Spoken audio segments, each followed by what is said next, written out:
All right, everybody, welcome to another episode of Beer Fish Fanatics. This is Granny with Mop Pop Fishing. We have Kit with the Fishing Kit YouTube channel. awesome. And then today we actually have two special guests. This is the first time I think we had two guests on at once. So this is pretty exciting because this gentleman has been hyped up. Both of them actually been hyped up a little bit by Mr. Jeff Kapeska. That we had on from the Iowa DNR recently. So today, welcome everybody to Andy and Hank Kohler.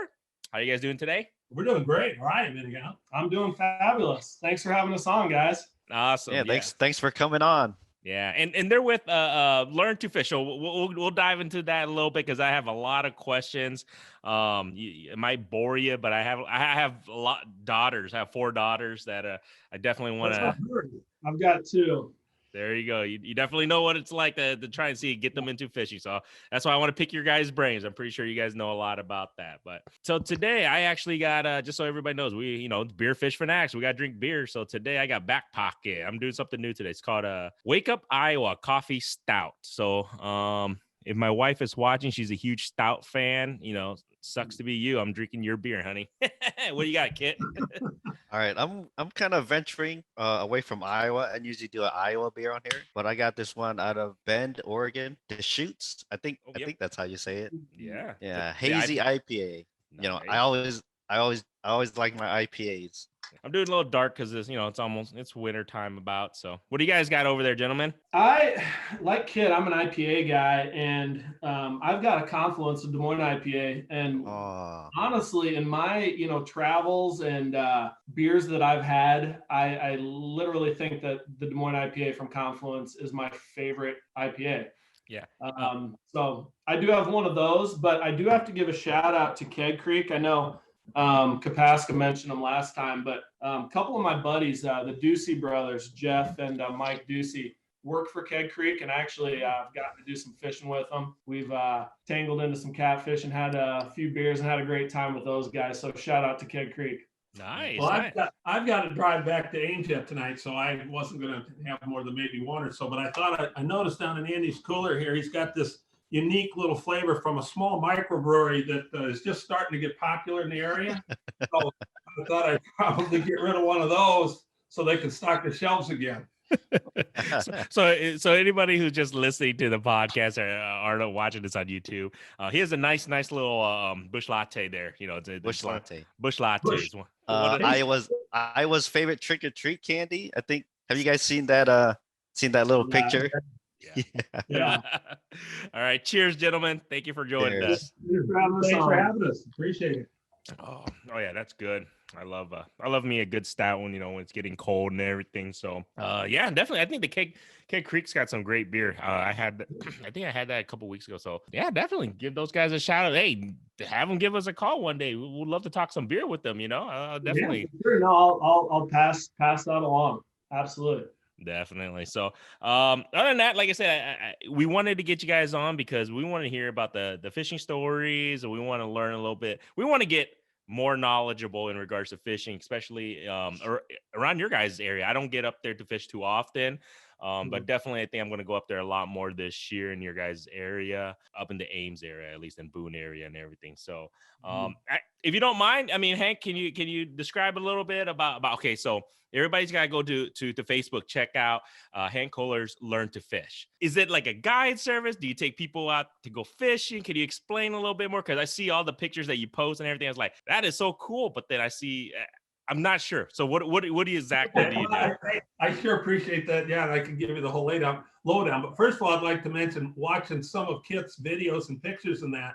I may get to fish as much as Kit, but I don't think I get to fish better. So I'm going to have to keep learning from him if we ever bump into each other again. I think I've seen you along the river a couple of times, but we never chatted. So we'll make sure that happens again. Well, Hank, I'm gonna have to pop his head now because it's like it just got so big on the screen now. Hey, we're sitting in the presence. We're sitting in the presence of the Legend of the North here. That's at the same time, though, I appreciate some of the times that I'm watching what Kit does, and he's being very honest. He's got a good setup. He's doing something that he expects success, but it hasn't happened yet, because that happens with all of us all the time with fishing. That's one of the negative things that I think comes out of people that don't fish, that watch the fishing shows. Because on the fishing shows, they don't show the minutes or the hours or the 20 minutes or half hour of nothing happening. They simply show the hook set and the fish, the hook set and the fish. So we're getting back to learn to fish, and I can keep rambling here. I ran into a situation years ago where I decided to take what I love to do, which is a passion of fishing and talking to kids and stuff, and kind of put it into a little LLC called Learn to Fish. And the bottom line is, a lot of times, let's say a child gets to like 9 or 10 years old, like your daughters will be. I think some of them maybe that age yet, or 7 is the oldest right now. She's getting there. Let's say they grow up in a family, maybe a single mom or dad, and the kid all of a sudden comes home from school and says, hey, I'd like to go fishing. Can you take me fishing? Well, the parent may not know where to go, know what to do, or have any of the equipment to do it with. And so I like to cover all those bases, and at a price that families can afford to have a kid or two go along. Or maybe sometimes, like I get people that go to our place up in Minnesota, they can afford to be there for a couple, 3 days instead of just an hour and a half. And what I tell people with that is that you're going to learn to fish. So it's more of an educational thing, not just fishing, but also like the waterfowl, the other wildlife we see. I put together a coloring book that on one page, it'll say that it'll have the fish. You have to try to identify. Next page, will have the waterfowl. And then you turn it over and you've got other birds, or you've got amphibians, reptiles, and they have to pick up trash. There's a page on there for that. So it's kind of a whole eco adventure. A lot of times around here, what we like to do is float either the Boone or the Des Moines River, depending on water levels. And if we go up to Minnesota, of course, we got a number of lakes up there. But it's to get the kids excited, get them outside, get them unplugged for a day. They're not watching the screen. I had a guy much smarter than me years ago that said, Hank, if we don't get the children, the youth of today, excited about the places we like to go to and the things we like to do when we get there, why would they want to protect them when they become our decision makers in the future? You know, if they're making the laws 20 years from now, but they've never even been in a place or camped in a tent or floated in a kayak, why would they want to help those areas? So it's real important, I think, to get the kids involved. That's inspiring, man. I'm not gonna lie. Holy man, that is badass. I love that. No, you're thinking way into the future. Yeah. As you can maybe guess, my childhood was pretty awesome. Yeah. I'm not gonna lie. That was pretty wow, man. That's mind blowing. I'm not gonna lie. I'm not faking it at all. That was truly mind blowing. Just your vision of what you're wanting to do, because normal fishermen don't even come close to comprehending what you're doing. So that's pretty cool, man. One of the cool things about the whole, let's say, an afternoon or day's adventure with the kids, if they're young enough to get a kick out of the coloring book, obviously you get to 12, 13 or something, that's no big deal anymore. But the younger ones, if they get a kick out of it, there's a point system. You get so many points for each fish, so many points for each bird, mammal, reptile, if you see a deer, all of that. And then for picking up the trash. So let's say I've got 3 young boys or girls along the shore of Big Creek. You know, we've been bobber fishing. We caught maybe 3 different species, picked up some trash, saw some ducks, geese, and a cardinal or a chickadee or something. So I'll have them go page by page and ask them, add up your score. See what your score is. Because now you can see the wheels turning. They're doing the ciphering, you know, they're coming up with, well, we got 15 on this page, 17 on this. Pretty soon one of them, the spokesperson, you know, go, Hank, we got 63. New record. As soon as they say the number, no matter what it is, it's always a new record. They just love it. That's awesome. That's pretty awesome. So this service, because when I first kind of heard about what you're doing, I was actually asking Jeff about it. I was like, so is this like a paid guide service? Like, I know it's not your typical, like Kevin Paul, you're like, hey, Kevin, take me out for 4 hours. Here's $400. Put me on some fish. So can you kind of explain about it a little bit more? Yeah, Kit, part of the reason it's more economical, let's use that word, for people isn't just because I'm trying to keep the cost low enough so that 2 or 3 kids can go, because I'll charge them $200 for the day, not per person. That's just for my services and my equipment for the day. But then, like, for instance, if you guys get up to fish with me in Minnesota sometime, and I sure hope you do, you will realize the importance is not the boat you're in, but the water the boat's floating on, because it's going to be just an old 14-foot lund. You know, it's nothing special, nothing fancy. That's why I don't feel I can charge much for you know, the not the equipment, but the boat that they're in. But I fished that area for so many years, I can put that boat in waters that a lot of people don't know about. And then the experience, of course, gets really special. I always tell people, hire Kevin Paul, go up to Clear Lake, catch a bunch of fish, and experience great setup equipment wise and that. But you can hit up the old man if you want to hear a lot of amazing stories and do some cool stuff. Yeah, it's not a guide service really for people that already have good equipment and really know how to fish. They're going to sit here and go, wait a minute, I should have brought my own boat. That kind of thing. But for instance, like up in Minnesota, I can put that boat in some lakes they can't put those other boats in. It's some carrying lakes and some places way back in the woods that I've known about for most of my life. Where do you normally take people? Like, and what species do you normally target, Hank? I mean, I know you were talking about Minnesota, so is it just primarily in the Minnesota area or Ames area or Big Creek area? Where do you normally, or is it just depends on where the clients are? Very good question. It depends a lot on the time that they have that they can put into this little adventure. Because if it's just like a day or afternoon and they're around Iowa, then we're going to do something in Iowa. My favorite thing to do is, because I have the canoes and the kayak and the little boat, etc., is float one of the rivers. Obviously, we have to have the water level correct, to do it safely. And then hopefully, if the water level is correct, we can harvest some fish or let fish go or whatever. But I've got a stretch of the Boone that's my absolute favorite. I got a stretch of the Des Moines River where we go just from Fraser down to Waterworks. So we stay up above all the people that are going with, with the is it what, Seven Oaks or whoever? Yeah, the tubing groups. Yeah, so we try to stay away from crowds, especially if it's a weekend. So in Iowa, if somebody calls and says, hey, we got 2 kids, can we do this? Hopefully it's a day that we can do a float on the river. If not, we'll do just some shore fishing or out of my small boat, like at Big Creek or someplace, or Dakins, someplace that they can catch fish. In Minnesota, now from Ames, that's about almost a 6-hour drive there. There's a couple of the places around there, the resorts have some cabins, or there's a couple of hotels people can check into. If we didn't have the COVID, in the past, I've had people, let's say it's just a dad and his son, well, they'll stay right at my cabin with me, and they've got me for the whole day. We go out fishing, before sunrise, fish about 3 or 4 hours. We come back, I cook them up breakfast, we take a little nap, and then we hit it all the way until dark again. And we'll fish 3 different lakes in one day, and the next day, 3 different lakes. So if you're up there for 3 days, I'll take you to 9 different lakes. And we will target largemouth bass and northerns mostly, crappies and bluegills, so we have a big fish fry. And at times we'll catch walleyes, although I'm much better trying to catch walleyes in the winter than I am in the summer. I just much rather fish for the bass and northerns just for the fun of it, throwing topwaters for the most part. The bass fishing up there in that area of Minnesota, you're not going to get your 7-pound plus largemouth, but you will catch more 3 to 4.5, 5 pounders than hardly anywhere in the country. It's kind of an unknown resource. But yeah, that west central Minnesota area is just fabulous for bass fishing and northerns, but really good bass fishing. We catch the northerns while we're fishing for the bass. I just love targeting, like I said, the largemouth for the fun of it. And Andy might have been a little high on the top size. We don't catch a lot of 5s up there, but you catch numbers. And a lot of them are fun, 2.5, 3, 3 1/4. And if you take 3 boys out or 2 boys out for a 3-hour session and we release like 55 of them, with 5 or 6 northerns in between, that's fun because it doesn't take too many minutes and somebody of the 3 of them casting around will have a fish on, so you have some activity.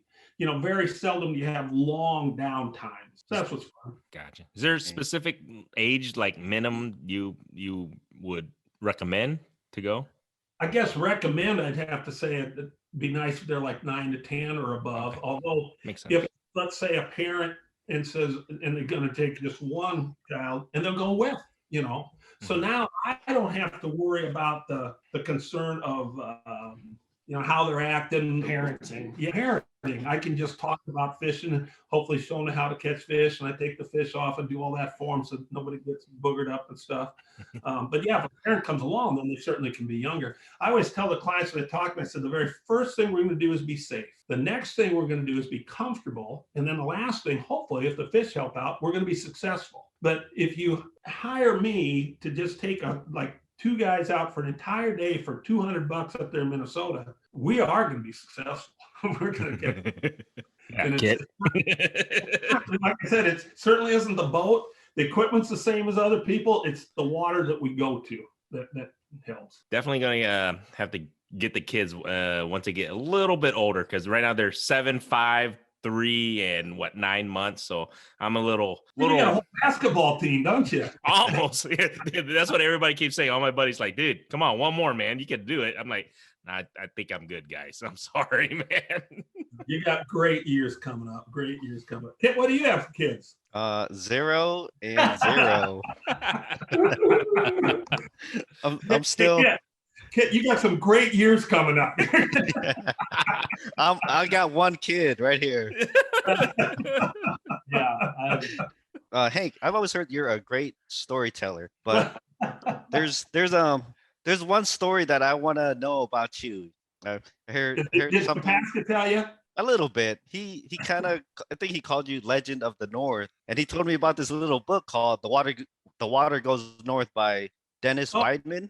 Is that correct? So yeah, in this book, so there's a couple brothers, I think a couple of their friends, they canoe from Minnesota to the Hudson Bay, looking at polar bears and seeing all this sorts of wildlife. And then when I found out it was you, I was like, whoa! I was like, what? That's crazy. Yeah, can you talk about that a little bit more? Like, because I think you were working at you're managing a Happy Joe's, if I'm not correct, yeah, absolutely. Yeah. And then I'll just let you take it from here. Well, I appreciate that. In fact, Andy told me to bring this along as a prop. If you can see that, that's the book that Denny wrote. Nice. This Water Goes North. So everybody who's listening to this, Hank just put up a book. It's called This Water Goes North. Check it out, guys. Yeah. Cool little story about that book. One time I was going up to a wedding in Northwest Iowa, and I checked into a hotel, and that book was laying on the coffee table there at the hotel. And I said, gee, that's a really cool book. And the lady at the desk, she goes, I suppose you know something about that. Like, are you in that canoe? And I said, no, I took the picture. I was in the other canoe. But anyhow, the history goes like this. So I'm growing up on a farm in Northwest Iowa when I was a kid. We had 1 week's vacation. Dad would take us up to Otter Tail County, Minnesota, the week just before school started. And so I'm up there probably about 13 years old or something one time, and it's just pouring on us. But of course, we're still out fishing because that's the only week we have to fish. And he was going to check to see how smart his little kid was. It's, he goes, Henry, do you know where this water is falling on us will finally end up? Well, I think I was in 5th grade. And if you guys can remember, you're young enough. And when you're in 5th grade, you pretty much know it all. I mean, I was sure I knew almost everything. So proudly, I said, hey, this is going to get into the Mississippi River and go all the way to the Gulf of Mexico. And he just sat there and said, no, it doesn't. He said, this water goes north. And it does. It flows into the Otter Tail River system, which then becomes the Red River of the North, which is the border between Minnesota and North Dakota. It flows all the way north then into Manitoba, flows through the city of Winnipeg, dumps into Lake Winnipeg, 350 miles north of that. Then it comes out of Lake Winnipeg in either the Nelson, well, right then it is the Nelson River, and rushes up to the bay 400 miles from there. Well, we took and did that route, the old fur trading route. We started in the Mississippi watershed, got into the Otter Tail River, got into the Red River of the North, went up through Canada, up into Lake Winnipeg, 17-foot canoes, 4 farm boys from Iowa, and we're going across a lake that's 300 and some miles long and at times 80 miles wide. Now that kind of gets your hair up a little. Well, I had hair back then, but this kind of goofy. And then at the end, like I said, the Nelson River flows out, goes past a place called Norway House. And then we got off of the Nelson River right away and went actually upstream through some marshland for a while to get on a river called the Ishimamish, which then goes over a kind of a historical spot for the First Nation people up there called the Painted Stone. And on the other side, the Hayes River starts, and it flows all the way up to the bay. So that's the route we took. The Nelson River gets too big and powerful, and they have some hydro dams on it. So we got in a little bit smaller water. And at the very end, you're at a place called York Factory, which is along Hudson Bay in Manitoba, northern Manitoba. And it was the very first outpost that the Hudson Bay Company over in Great Britain or England at the time built in North America. So that was when the fur trades really were rocking and rolling, where all the beaver pelts were trying to come out of, northern Minnesota or Wisconsin, wherever, Manitoba, Ontario. They all ended up at York Factory to get shipped over to Europe. How long was this trip? It took us 70 days. But we didn't know how long it would be. I mean, we didn't know. In fact, we decided to leave, we left on May 8th, which was really cold yet for that place in Minnesota, but we had no idea for sure how long it'd take. And we thought, it'd be a lot better to be cold at the beginning of the trip. We're in civilization. I mean, we could stop someplace, go get a pizza and a beer, or we didn't want to have it take so long. We get up there at the end and it gets cold at the end, because that wouldn't have been good. So that's what we did. How many hours a day were you, on average, were you paddling? Because dude, 70 days is a long, long time. That's a great question. But first of all, let me say, we kind of broke it down. The trip can be broken down into 3 separate areas. The first part is the Otter Tail River and the Red River. Now we're going down a river, very similar, Kip, to like the Des Moines River or something.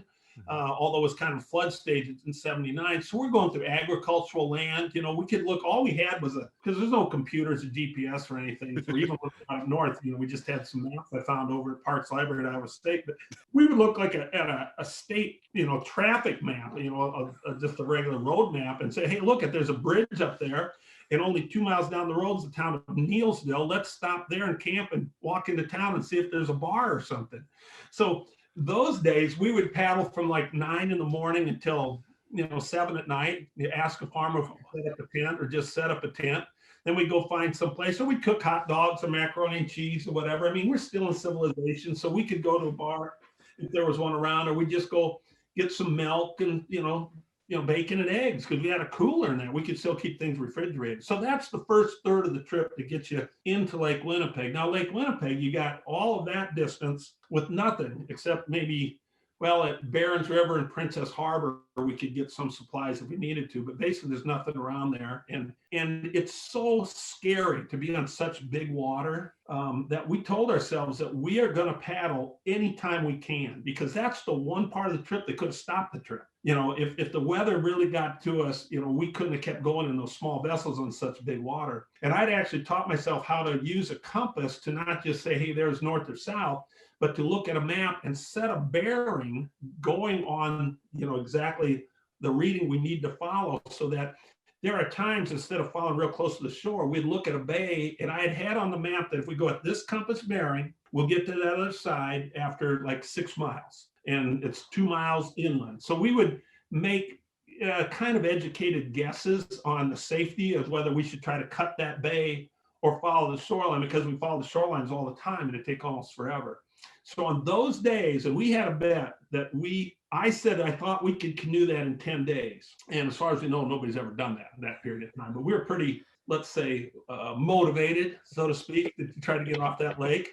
And Denny, the guy that wrote the book, he said, no, there's no way we can do that. Well, we were completely weathered in 1.5 days, but we left from that very start, the delta of the Red River to the Nelson River, and we got there in exactly 10 days. So we actually canoed it in just 8.5 days. Wow. And on those days, though, when it was calm, as soon as the first person woke up and you realize, okay, it's light enough to go, which then, of course, is like 4:30 in the morning that far north. We'd eat a little oatmeal or maybe some pancakes quick, and we jump in those canoes, and we would go 14, 15 hours. Gee. You're looking at beautiful scenery, you got friends with you, but after a while, you're just beat and you're hungry, because, we didn't have back then, we didn't have the kind of stuff where you just stop, okay, quick, we eat something. We would have had to cook a fire or get a fire going and cook something on that. So we waited until that night. We filled this great big kettle full of rice and macaroni and cheese and whatever, just fill it full of stuff and then eat all that and fall asleep for about 6 hours and do it again. So I've told people, every once in a while you run into somebody go, oh, geez, I've tried to diet. I exercise, I eat right. I don't lose any weight.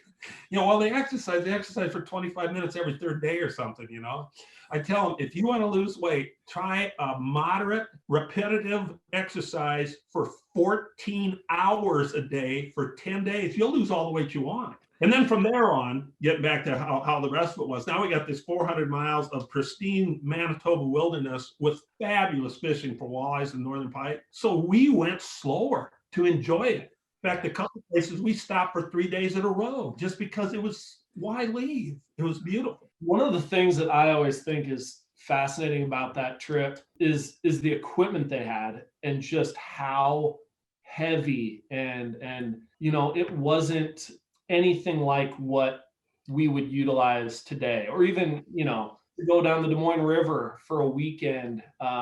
all the way from your canoe to your paddle to your tent to your cooler, everything they used. Growing up, I canoed around the Boone River and the Des Moines River as a kid with that same canoe that they took all the way to Hudson Bay. I mean, that thing, out of the same plates in the kettle. we used the same plates. But that canoe is so heavy, and the equipment that they brought along was so heavy. And yeah, we didn't have to portage too much though. The biggest portage was the very first day, going from the Mississippi watershed over to the Otter Tail watershed by Portage Lake. That's about 1.5 miles. Then we had another one that long up about Robinson Lake. I'm not gonna like it. We whine and complain when we go for like 3 hours on a pond or on a lake and we're kayaking. We're like, man, we're going against the wind. It sucks. You just totally put us in our spots right now. We're spoiled. We're spoiled. That's why. Yeah. Another cool thing that we had on the trip, besides the adventure and the scenery and the wildlife, and of course the fishing. The fishing was fabulous, because those last 400 miles, we ate fish usually twice a day, because once we got on Lake Winnipeg, we didn't have a cooler anymore, and they didn't have the really neat freeze-dried foods and stuff that we have. But so it was mostly noodle dishes and rice dishes and pancakes and popcorn, and then fish. So a special meal would be when we'd specify, oh, this is just going to be walleyes. And that's a bigger meal than just, okay, whatever we catch, we're eating right away. But we met some fabulous people. We met some people along the way that, along the places that we camped that, we remember somewhat. But there's a group of people in southern Manitoba that when we stayed there, we had so much fun. We stayed there for another 2 days, and they are our friends today. They're in my phone. We met them 41 years ago. Wow. So it's cool to meet such great people along the way. That literally was a year before I was born. So just because you did this in 79, right? Is that right, Hank? You did it in 79. Yeah. That's what I think is so fascinating for me as his son. Is it was 2 years before I was born, but the bedtime stories as a kid, were like Knife Rapids. Day 50 on this trip. But I also find it so cool that, say I'm 5 years old, have memory, know what's going on. And that trip was still so fresh to my dad. That would have been only 7 years prior. I mean, we think of and remember fishing trips that we did 6-7 years ago. So I've never done anything like he did, but I just think it's really cool to remember being a kid and having him tell me those stories and realizing that it happened just a few years previous that he was doing that. And it was really cool and loved growing up hearing those stories. And to this day, still share a new memory or something that came up from that trip. Was pretty cool. Well, a real special thing we did, I'm guessing 15 years ago, 20 years ago, sometime in that time frame, there were some areas of that trip in the boreal forest up there that was so special to me that we could drive now on the west side of Lake Winnipeg and go all the way up or down, take a ferry across the Nelson River, and you come back to Norway House, that settlement there. And we hired a float plane pilot, and he dropped us in at a lake called Logan Lake, which was part of our canoe trip. And for about 7 days, we went from Logan Lake to Windy Lake. We went to a place called Wapanopanis Falls. We were at what we had named Dragonfly Rock, and got to Oxford Lake, and then the plane picked us up. Some of my most favorite places that we camped and fished and got to visit on that trip, I got to share with my son again years later. Went in the same place. It was so cool. We were in an area, and this is 20 years after the trip. No, later than 25 years after the trip, but we're in an area that we might not be within 20 miles of anyone. Oh, farther than that, probably. More than that. And the fishing was incredible. To me, I remember the one day we caught, 40-inch northerns and 27-inch walleyes, basically back-to-back casts. And, it was incredible. I got to share one quick story. We're on this really special lake up there called Windy Lake. It's in the evening, and we're sitting on this rock. These waves are coming in. And of course, we had each taken a bottle of something, because we just drink the lake water, treat it with iodine tablets, and put some Crystal Light in it. We're not taking up soda pop or beer or anything like that. But I had a bottle of rum I could mix with that, and he had a bottle of something brown, some sort of bourbon or whiskey or whatever. And I look over, he's sitting on this rock and he's got this little cup and he's just dipping into the lake as the waves splash in. I go, Andy, what do you drink? And he goes, Windy and whiskey, Dad. Windy and whiskey. Awesome, man. Yeah, great memories. I would like to, I don't know how long this thing goes, but there's something real important I got to tell you guys that I want to share.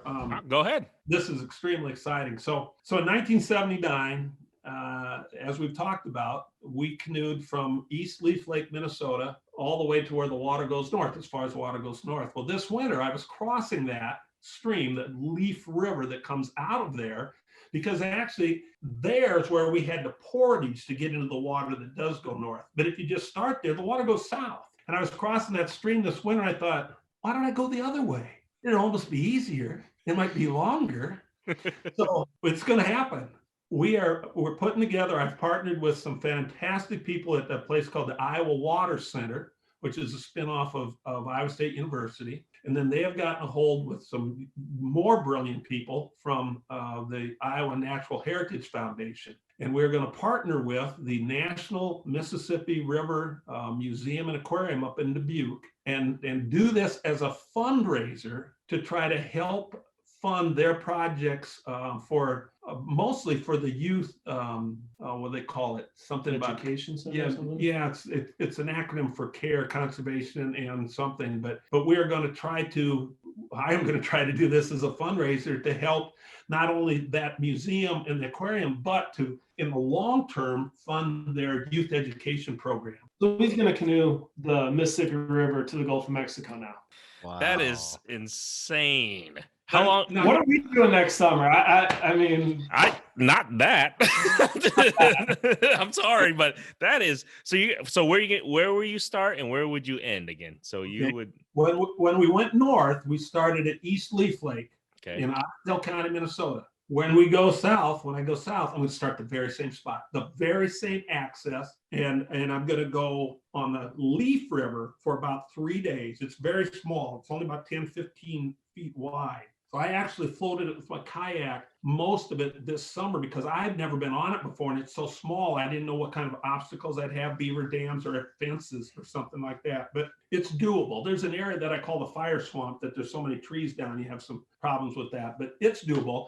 The Leaf River then flows into the Crowing River. And then only about 50 to 70 miles later, you dump into the Mississippi right by Camp Ripley up there, the National Guard area at a place called Crowing State Park.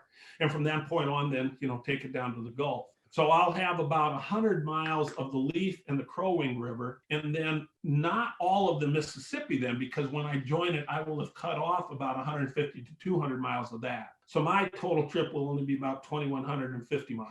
Oh, only. Only.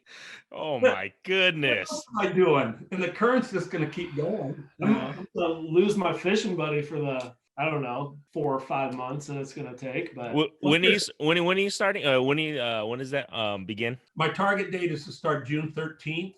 Initially, you'd think, well, why not start May 8th? You said you did that back in the day. Why not start at the same time? But then I got thinking, I really need to camp on sandbars on the Mississippi. I need the summer to get going to the water levels, to go down. I mean, it still can be up if we have goofy years, but historically, by the time you get in July and August, you should be able to find a sandbar about anywhere.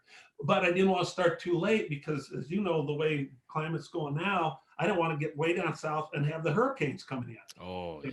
I don't want to deal with that at all. So I've picked June 13th basically as a start date, and I'm planning to do it in 80 to 85 days. So that should be doable. That is, man, you know what? I'm inspired now that I need to lose some weight, kid. 'Cause I'm like, how are you doing this, Hank? Holy cow, that's crazy.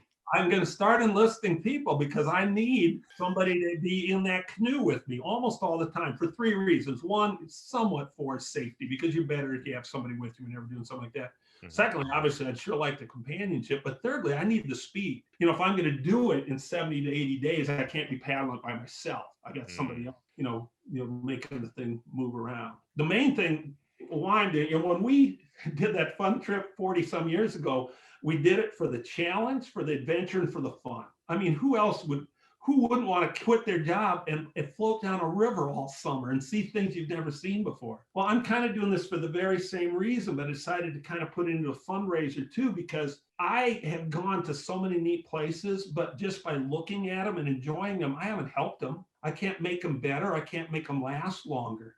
But there are people out there that their whole life's work, their energy, their intellect is to help places like that. So what I think I'm going to try to do is do something so unique that people hopefully want to help fund the people that know how to help. In other words, I will help the ones that actually do the help, the people that have the intellect, that have the resources, that have the know-how to say, hey, yeah, this is what we can do, this will be better. And then to teach the kids so that in the future, that'll keep continuing. So I think it's going to be a really cool thing to do. And the people up at that museum and aquarium up there with their youth projects and that, they're really excited too.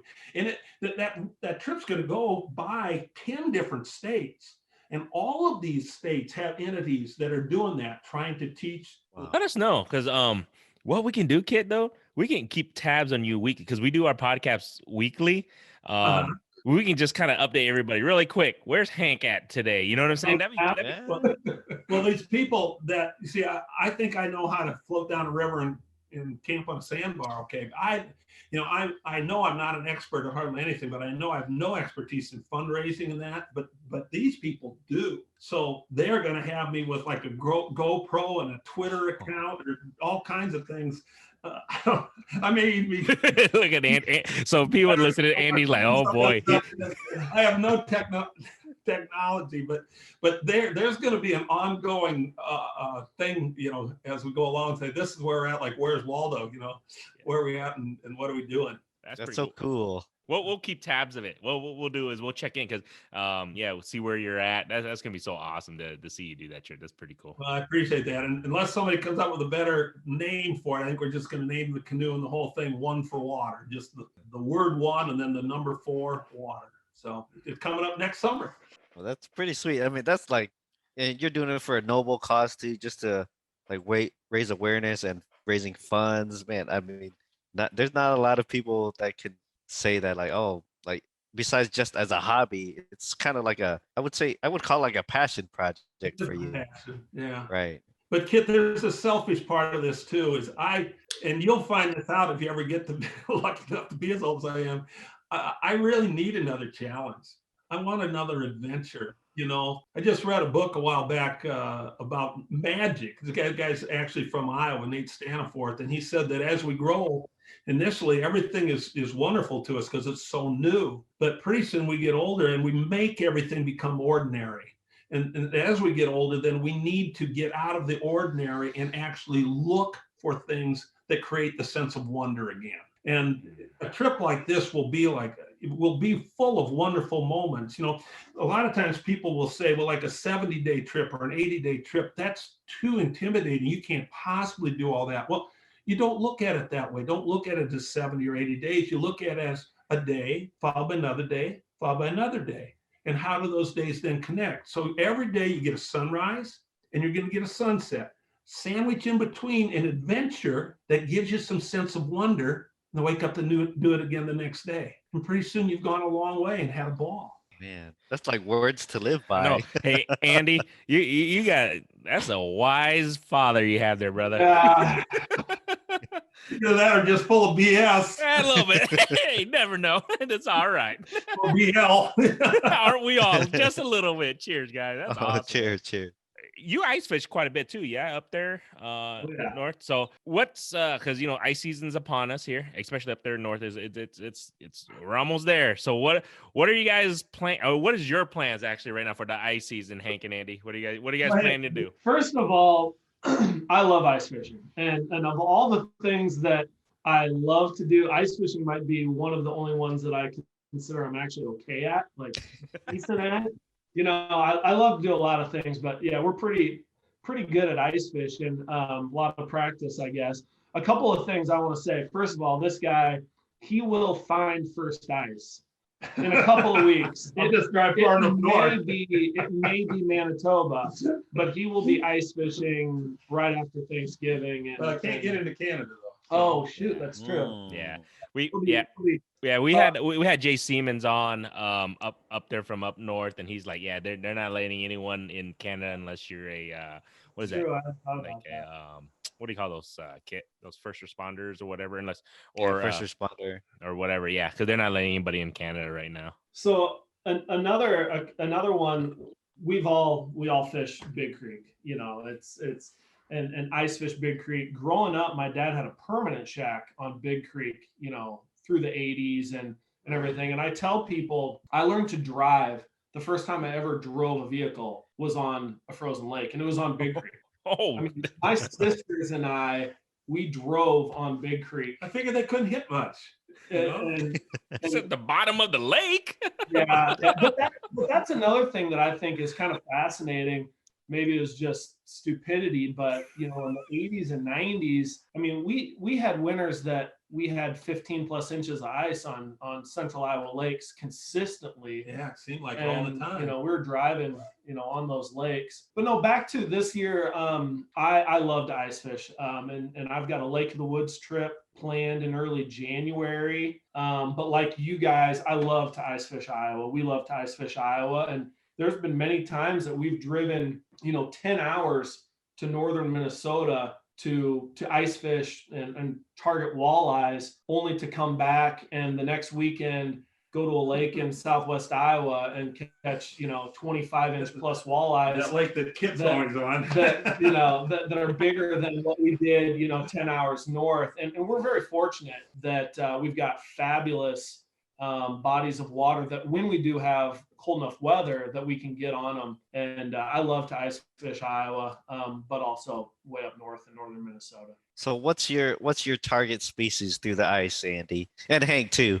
Go ahead. Yeah, walleyes and then panfish in general, bluegills and crappies. I would say walleyes and crappies are kind of what I try to target. That's where I have a lot of success. I enjoy catching other species, perch, yellow bass, the occasional catfish. And, I know that's what you target, Kit, sometimes. And what's really interesting is it's been the last few years that we've really caught catfish through the ice, and some big catfish on lakes around Iowa, and really enjoy it. I mean, and sometimes some bodies of water, ones that I know we've fished where you're marking you got a mark on your electronics, suspended even sometimes. And, you get above it with a jigging spoon, expecting it to be a crappie or possibly a walleye coming off the bottom, and just get hit and, feel that weight. And sure enough, 5-10 minutes later, you're looking down and you're like, oh my goodness, you've got a huge catfish through the ice. And that's happened a few times the last few years, and it's been a ton of fun. So, you're never going to want to turn that down for sure. Yeah, actually, my first catfish through the ice last season, I was fishing in, I want to say like 25 feet of water, and there's this mark. I think it was 10 feet beneath the ice. Like, all right, I'm gonna reel up here. It's got to be like a bluegill or crappie or something. Yeah. Then boom, set the hook. It's just wait, and I fought it for like 10 minutes. Catfish. Yeah. I think it was 20 plus inches, like mid 20s. Yeah. Oh man, that's fun, cool, isn't it? I was just going to say, as far as my species of fish, obviously I don't fish for walleyes much in the summer because, as I said before, it's more fun for me to go, especially have people with me to go after bass and then catch the northern while we're doing that. But when we're in Minnesota, especially, there's some lakes there that we target walleyes and we do pretty good. And then we have trips up to like Upper Red Lake or Lake of the Woods to target the walleyes and the sauger. But I don't know if I can do it this winter once again because of COVID, but I always try to get at least one lake trout trip in, someplace in Ontario usually, and like get one like that Andy cut years ago. I was gonna ask about that picture. Like, man, that's I wonder if he caught that fish. Yeah, I caught it through the ice. I caught that ice fishing with that little tiny pole that's up. I don't know if you can see it. Only like this long. I happened to, when he first hooked it, I was cooking up breakfast. We're staying in a portable shack, but we have it rigged up. We can sleep out in, we camp out in when we go places. We're on an arm of Lake of the Woods and fishing for walleyes. He was in 67 feet of water. He was a salted minnow on a real small jig. And I heard in his voice, he goes, "Dad, I got a bigger fish." And I'm frying up breakfast in the shack. I'm thinking, good. His voice came in, he goes, "Dad, I got a bigger fish." And so smartly, I turned the burner off and I looked at my clock, and he got that 35 minutes later. Wow. And it was big enough that most of the time we let something go, but the whole deal about it with the light tick, it was 8-pound test. And the way he fought it and the times we thought we maybe lost it and everything, I just said, kid, we're going to put that on the wall. So yeah, that's the only fish that I've kept like that. We're a big proponent of CPR and release all of the big walleyes and everything like that. And that's actually the only large fish that I've kept and gotten mounted. But that was an incredible experience. And that was. It was laying on the ice there by where we're standing there fishing. An hour or so later, and snowmobile coming by, and then all of a sudden he stopped, turned around, and come back. He goes, "Holy crap!" He says, "I thought that was a seal." Yeah, so for those who are listening on the podcast, you guys got to check us out on YouTube. The fish that's behind Handy and our Hank and Andy there. It's pretty enormous. 42-inch lake trout. Yeah, actually, on our way back, I didn't know where I was going to get it mounted. We actually stopped in Cabela's in Owatonna and dropped it off. And the mount, they called us a little bit later, and they asked if they could put it up and display it for a few months, and they did. It was actually on display in Cabela's for a few months before I actually got to pick it up, but they took a little bit off the total. So it was a win-win. We gotta get Fishing Kit on, because so last year Fishing Kit's we had a mission, because he went with me and my family. We actually drove all the way to Colorado, because I have a lot of family in Colorado, and they told us, oh, Lakers are easy. All right. So, because Fishing Kit has never caught a lake trout through the ice, and we went there, and my brother-in-laws, they took us to some we call it, what was it, the hike of death. The hike of death. Yeah. Yes. So, because they don't have no snowmobiles or anything. That would have been, trust me, that would have been so much more convenient. But they didn't have that, so we actually it's literally like down a mountain. So we would literally hike with all our gear down a mountain to go find these lake trout. And I think Kit was he struggled that day. Oh man, that day. So like lake trout, I've always heard about them. I watched videos, like, man, it was one of my bucket fish lists. So okay, I'm gonna go to Denver. These guys say lake trout's so easy. We're gonna go over the mountain. It's gonna be beautiful. We get there, gotta walk down a mountain. I think we spent I want to say 6 hours out there. I caught I got skunked that day. Skunked the first day. And then we had to walk back up the mountain, and I got footage of it, and we're dying. Like, we couldn't breathe. And then they were talking about, oh yeah, there's a boat ramp on the other side. We just park and walk in. I was like, right?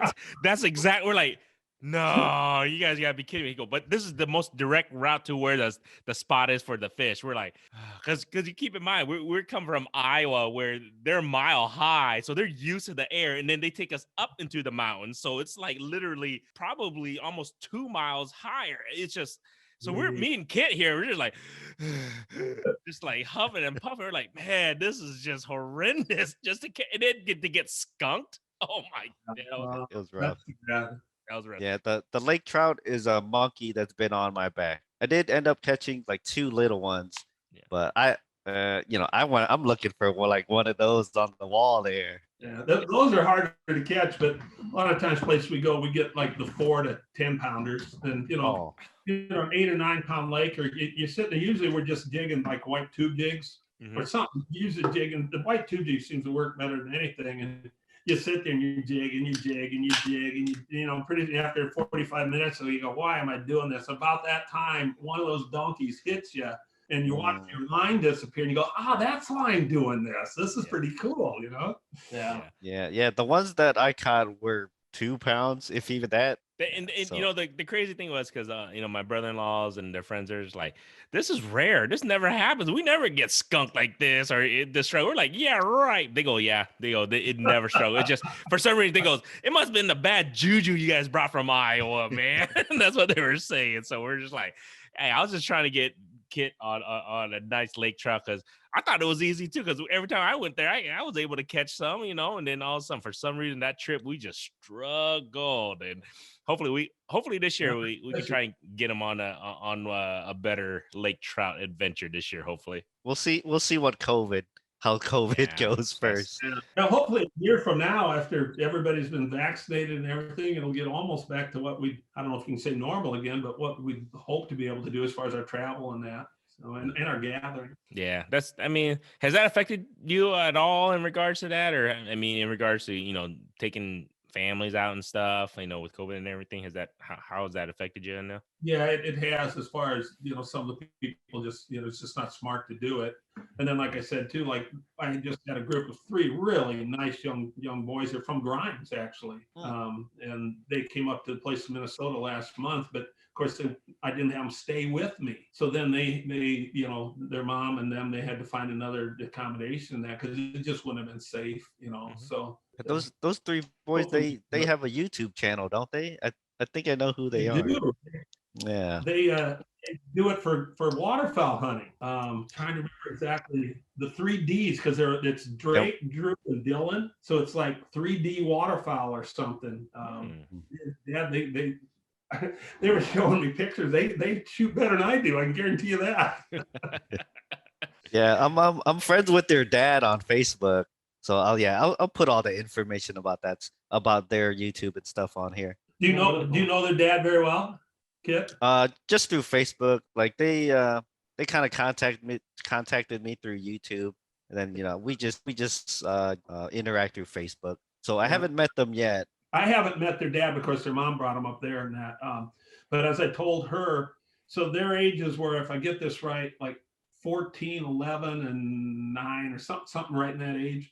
You could not have asked for more enthusiastic, appreciative, just the nicest young men to spend some time in the boat with. They were just wonderful to be around. It was really cool. I got more out of it than they did, maybe. I wanted to ask you, because I know you've been through a lot of just adventures and everything, and fishing and everything. Hey, I want to know, what's if not the one, but maybe the top 3 craziest thing you've seen while you're throughout your whole fishing life? Like, could you name, maybe, I know it'd be hard to pinpoint one, maybe 2 or 3, like craziest things, like, what, nobody's ever going to see this again, but this is something that stuck with you. Okay, 2 things. These are you always hear fishing stories, but there's a couple of these that I really normally don't tell people because they don't believe them. So why would you tell them? All right.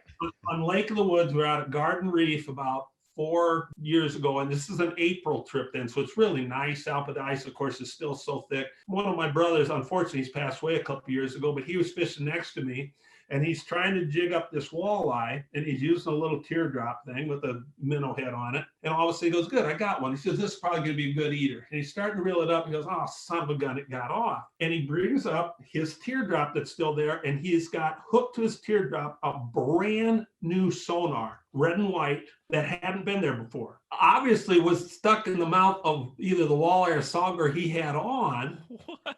I tell you, it's hard to tell people this and have them believe it. But he didn't get the fish, but brought up another lure. That's awesome, man. Okay, the next one's almost as crazier. This is just 2 falls ago. I've got a client with me on a lake up in Minnesota. We're throwing topwaters, big topwaters, it's called the Lucky 13. It's got the 3 treble hooks coming. It's old school thing, big old floater. And he gets a nice bass on it. And as he hits it, he falls backwards in the boat, comes out of his dang seat, and he's laying in the bottom of the boat. And of course, I'm so concerned that he's hurt or something. I go, you okay? You're okay? And he goes, oh, I'm so sorry. I go, what are you sorry about? You okay? He said, I'm okay, but I'm so sorry. I still haven't figured out. What I don't realize, I've been watching him fall in. He'd thrown the pole in. He doesn't have my rod and reel anymore. It's overboard. So I go, oh, God darn it. So I rig up put a red eye on, and a couple other treble hooks. All I'm catching is weeds, just fast, because we're in a shallow bay, only like 6 feet of water, 4 feet of weeds. And all of a sudden you hear some splash, and he goes, Hank, look over there. And here this bass has come up, and he's trying to throw that lure. He's trying to spit the lure like he would. But of course, he's got line connected to him going down to a pole that's in the weeds. So we start to get the trolling motor. I get over the closer, he disappears. Then he comes up over there. The 3rd time he came up right next to the boat, we grabbed him. We got the fish, we got the lure, we got the pole. Wow. Because the fish brought it back to us. Man. And think about it. That's the only way he could have survived. He stays hooked on that, he's dead. Yeah.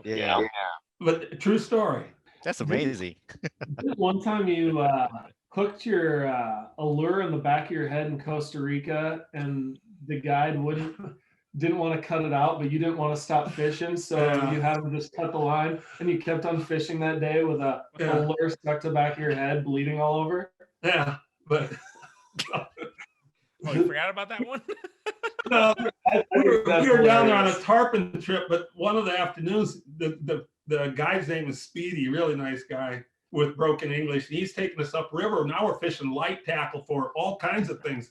You know, we're catching stuff I've never seen before, except like in National Geographic. As you guys probably know, if you got a real light pole and a little heavier lure than you should, and you look, I'm going to make that cast way out there, but you don't know is a whip in that pole. And I stuck that lure, bah, right in the back of my head. Oh.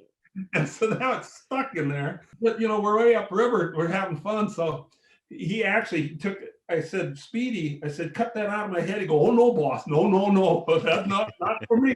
Not for me.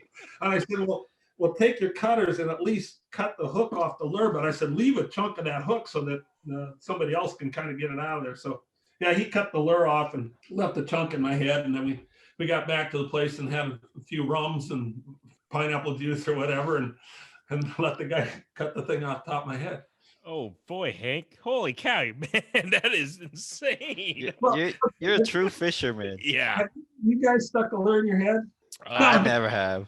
I've done it twice. I was just wondering. Oh boy, I knock on wood. I have not. I had my buddy, because I told Fishing Kit this before, but I had my buddy had a hook went right underneath his nail all the way up halfway through. Yeah, that was about the most insane thing, and it was just me and him, and I had to be the one to pull it out. So it was even he was in pain. I'm not gonna lie, I was in pain with him because I was like, he was like, dude, you gotta pull it out. I go, why me? I'm just like at that moment, but we luckily. It was just one of those like, please don't pull out his nail. Please don't pull out his nail. And I yanked it, and luckily it came out clean. So it was. Do you guys know what they call the pop and pull method? Like you got to hook, it's the barbs down in there. So you take some real strong fishing line and you get that right along the skin next to that barb. And while you're gonna pull it, the other guy or somebody else pushes down on that hook. So if you push down hard at the same time you pull, it releases a barb and it pulls out. It actually works really good. I think there's probably, I don't know, there's YouTube videos because I don't know who's going to have a hook. Yeah, who's going to want to, hey, let me show you this pop and pull. I bring that up is I'd read an article about how it works, but the first time I did it was on Kapaska. Oh. Jeff and I were floating down the Boone River and he stuck a rooster tail into his arm somehow. He had plenty of general anesthesia. So he was in pretty good shape as far as I said, you pushed down and I pulled, the thing popped right back out. Worked great. Hopefully we don't have to ever do that, Kit. Oh man, I feel like it's a matter of time, man. Like, I think I've been lucky so far, but it's coming. I know it's coming. I'm not looking forward to it. Well, if you would be up in the areas that we fish where you're releasing a lot of northern pike in a day, it's inevitable. Because the way they flop around and stuff, it's just, and you can't lip them, you're staying away from the mouth, but you're trying to stay away from the hooks. Whenever I get in an area that we actually start catching quite a few northerns, and we'll put the crankbaits and other stuff away and just use like spinner baits, because now you're only dealing with the one hook. It makes things a lot easier, better for you and the fish. Do you got anything else for that? Man, this is so, I kind of want to keep them a little bit longer, but I don't want to keep them too late, Kit. What else do you got for Andy and Hank, dude? Actually, I was kind of curious about your relationship with Jeff, because he was actually the one that reached out to me. He's like, hey, you got to get Hank on. He's my best friend, Legend of the North. He was just talking you up. I mean, you're obviously a good friend of his. Yeah, we actually met years ago. We playing basketball back when I used to still play basketball, and of course he was much younger. He would set really good screens and hopefully I'd make the shot. But I tell you what, he's a big boy. But we had the same kind of passions for sports, basketball, and softball. But then we found out we both love to fish and we don't mind drinking a few beers. And so he has spent, with his daughters, almost as much time at our cabin up in Minnesota as I get to in the summer. He'll just go, because he's helped do some things up there for us, helped fix it up, and he's kind of like almost invested in it too. So yeah, it's good to have intelligent, smart, strong friends, you know. So, some of the times the places we go, I couldn't get there if it wasn't for a big guy like him or Andy. So and Jeff's brother Jim is one of my best friends, Jim Capacity. And I'm great friends with Jeff too, and always love to have a few beers and try to get some secrets out of him, and poke him about the survey, the netting and other info on the websites that disappeared for the last couple of years. I was giving him a hard time about that too. Did you? Yeah. The survey data that we talked about. Yeah. There a few years back, I was just like you two, I imagine, but I was utilizing that too, and picking out, let's say, 5 lakes that I hadn't fished before, and then utilizing that info and saying, well, there's a good population of 12 to 14 inch crappies in this lake. Boom, let's go there, let's try it. And a couple of years ago, that helped me out in a couple of instances, finding some lakes that had never fished before and now love to. So But he said it's coming back, right, Kit? Yeah. He said it's coming back. Well, he promised us. He said, yeah, it's coming back. That's what he said. Well, you guys know him now. You can just call him and ask him. Very true. I like that, Hank. That is true. He is a good guy to know if you're a fisherman. That's for sure. Oh, it's true. I love that podcast that you guys did with him, because I was, I wanted to ask the same questions you were, and I appreciated the info that he provided and stuff. And you're right, he's very, very smart and great understanding of the, obviously the resources. We talked to him. We're like, yeah, we got to have you on more often, because that's just like, at least for Central Iowans and even people from out of state, because we have so many people that come from Minnesota, Wisconsin, Illinois, and just the amount of knowledge and the stuff that he drops on us in regards to DNR and just information about fish and water. It's just, like I said, man, I was mind blown. And just to have that, if you're a true fisherman, if you really want to take your game to the next level, to have that information is priceless. Yeah, and he knows a lot about craft beers too. Yeah, I can't believe he drank a Crowler 32-ounce beer of Imperial Stout, like a 10% beer. I was like, man, this guy's a beast. So my dad's got to tell you guys about their old school back in the day, ice fishing and having a couple of beers, the old Bob. Yeah. Jeff Kapasco was a part of a lot of those. This is before I was old enough to partake. But I owned a Happy Joe's franchise in Ames, and so that didn't make me a lot of money, but I'm doing my own schedule. I'm the boss, so I could schedule myself to have fun here and have fun there. And of course, I'd take noons off to go play basketball, run into Jeff there, and I had an old ice shack set up on Hickory Grove or Big Creek or whatever, and I'd say, hey, I got to work till like 7. Well, usually I'd cut that down to about 6:15. And I called Jeff and said, come pick me up because we'll fill up 2 Bobs. Well, Bobs were buckets of beer, and they were like the 3-gallon things that we got our cherry filling in, the topping that we put in our dessert pizzas. So while I'm tidying up and doing some book work, we just put that bucket underneath the spigot there at the tap at the restaurant, and the help knew to watch it. Once it got about this far to the top, put a lid on it, put the other one under there. So Jeff would show up, we'd have lids on these Bobs and just set in the back of the pickup. It's cold out, and we'd drive over to Hickory Grove, and the shack would be heated. We left a lantern on there hooked to a 20-pounder. So all we'd have to do, the holes would be open, the shack would be heated. We just take our Bobs in there and sit down and start catching crappies, and you just dip. We had mugs hanging on the wall, so you just dip out of there and drinking tap beer like that. You just got to remember, when you catch a fish or something in that old shack, don't set the mug on the floor. Hang it back on the hook, because you don't want to pick that up and then dip it again. The stuff that's on the bottom of the mug now. Pictures of Jeff back in the day with the Bobs. Ingenious idea, man. I love it. I got to tell you something real quick about that, because I don't even know if Andy knows this, but that ice shack in 1985, I made it out of chunks of plywood that I found in our basement, and then I put a great big tarp over it. So it's had 3 sides, and then the top and the one side was just a tarp. And you'd go in and out by lifting the tarp. You'd sit down in these little chairs. It was only this high, so you couldn't stand in it. But once you're sitting in a chair, it was perfect. And since it was low, then it didn't take much to heat it. And it was just a tradition to be on the lakes around here, Hickory Grove, Big Creek, Don Winds, whatever, for literally decades. Well, I wrote a story about that. A lot of it, there's pictures of Jeff in there and stuff like that. Well, the next March's issue of Iowa Outdoors is going to have that story in there. And so if they put the right pictures in there, you're going to get to see that old ice shack and your buddy Jeff sitting in there. I took the bobs out of the pictures for that. But you can imagine there's one on the floor behind him. Nice. So for next is it next month's issue of that? Next March. Next March? Have, I think 3 or 4 issues coming out. That's what. Okay, we'll have to grab that. I want to take a look at that. That'll be awesome, man. That's so cool. All right, Kate, we gotta do that. That's a bucket of beer. I love that. And then just well, it might be bad for us because we're not 6'7", 300 pounds like Jeff. That helps. That helps a little bit, right? That's like he can drive home. Right. He probably just hold that bucket in his hand. Oh boy, it's so funny. Good memory.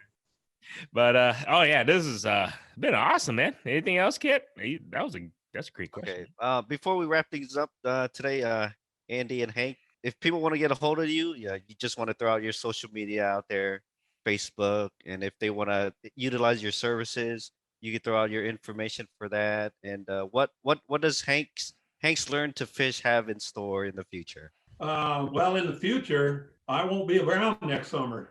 I'm gonna be trying to raise money for the youth education programs up at the National Mississippi River Museum. So I actually already have some bookings of some friends and some people I don't know for ice fishing this winter up in Minnesota. But once it comes spring, instead of booking some of those other trips, I'll be gone. But I will be enlisting people to help me paddle. So keeping that in mind. Okay. I don't have a business, but I really love to fish. So anybody can get a hold of me, and I'll try to get out and go fishing and share some secrets and try to steal some of yours. That's always fun. So I want to thank you guys for having us. Thank you very anytime much. I can sit around and tell some of those stories, it's kind of like you relive them as you tell them. And it just makes you feel good inside. It's really cool. Definitely love it. I mean, thank you guys for actually being a part of this and just, sharing your knowledge, sharing your stories. Because to me, and I think to anybody who listens to this and watches this, it's just something in their, it's like reading a book. When you tell your stories, or when anybody else we have on our podcast, they tell their stories, I think when people are listening on the other end, it's like they're reading a book and just, imagining what you went through on your journey and all that stuff. So I think I appreciate that. So, what you do, because I'm excited just to hear what you went through. I'm going to go definitely read that book and just kind of learn a little bit more. That's good. Yeah. And it's going to be awesome. I think getting kids into fishing, and I think what you're doing, your vision and everything of teaching the new generation to appreciate everything is amazing. To have somebody like that in the world, it's a good feeling. So just Andy, you got a great man there, brother. I'm gonna let you know that. Right now. Yeah, I definitely appreciate it, and we'll definitely have you guys on again. I mean, if you guys get a chance, because I definitely want to get you on before, maybe before you go on your trip, if you can, Hank, if you have some time. If not, no big deal. But we're definitely gonna keep track of you on that. Fishing Kit will definitely put in all your guys' links that the follow up on you on Facebook and everything. I don't know if you have any spare time this winter. I mean, hopefully we get some spare time, Kit. Maybe we can hit you guys up. We'll see if we can get up a little bit north there and try new bodies of water. So we've never really been past Clear Lake, so it wouldn't be a bad idea to try it maybe once or twice this year. We definitely would like some expertise to show us around, right? Yeah, I think some of those lakes, we get rid of this COVID thing. Yeah. I got a couple places to share too, so we could trade some secret spots. Yeah, we definitely do. I know. All right. So other than that, guys, thank you so much for joining us. And then, like I said, till next time. Thank you. Thank you. Appreciate Really appreciate it, guys. Thank you.